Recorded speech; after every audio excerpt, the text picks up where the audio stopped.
ఈ నెల 4వ తారీఖు నాడు రాష్ట్ర వైఎస్ఆర్ కాంగ్రెస్ పార్టీ అధ్యక్షులు మాజీ ముఖ్యమంత్రి వర్యులు శ్రీ వైఎస్ జగన్మోహన్ రెడ్డి గారి ఆదేశాల మేరకు జూన్ 4వ తారీఖున గడిచినటువంటి ఎలక్షన్ కౌంటింగ్ తేదీ పురస్కరించుకుని ఈ రాష్ట్ర ప్రభుత్వం వచ్చిన నాటి నుండి ఏ రకంగా ప్రజలు ఇస్తానన్నటువంటి హామీలన్నింటినీ వెండిపోటు పొడిచి తొంగలో దొక్కి ఎలా అయితే చేసినాయో అనేది ఈ రాష్ట్ర ప్రజలందరికీ నియోజకవర్గంలో ఉన్నటువంటి ప్రజలందరికీ కూడా తెలిసేటువంటి కార్యక్రమం నిర్వహించాలని పార్టీ యొక్క ఆదేశాలతో పెనలూరు నియోజకవర్గ వైఎస్ఆర్ కాంగ్రెస్ పార్టీ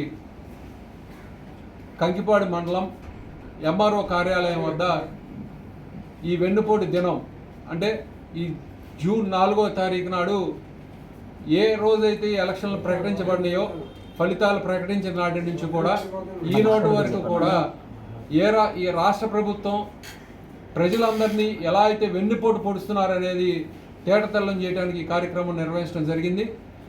మేము భారీ ఎత్తున వైఎస్ఆర్ కాంగ్రెస్ పార్టీ శ్రేణులు నాయకులు కార్యకర్తలు అందరూ సమాయత్తమై ఈ రాష్ట్ర ప్రభుత్వం నారా చంద్రబాబు నాయుడు గారు ఏ రకంగా ప్రజలందరినీ వెన్నుపోటు పొడుస్తున్నారు అనేది తెలియజేసేటువంటి మహోత్తరమైన కార్యక్రమాన్ని రూపొందించుకుని మేమందరం కూడా సమాయత్తం అవడం జరుగుతూ ఉంది.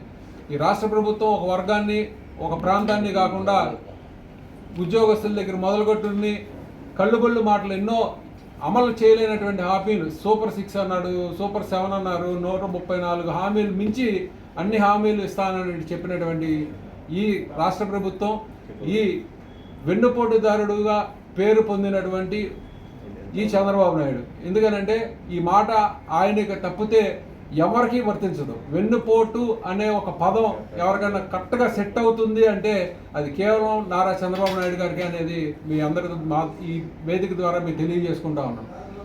పార్టీ ఆయన సొంతం కాదు, పార్టీని వెన్నుపోటు పొడిచి లాక్కున్నటువంటి సందర్భం. అలాగే వచ్చిన నాటి నుండి కూడా అన్ని పచ్చి అబద్ధానికి ఒక రూపం ఉంది.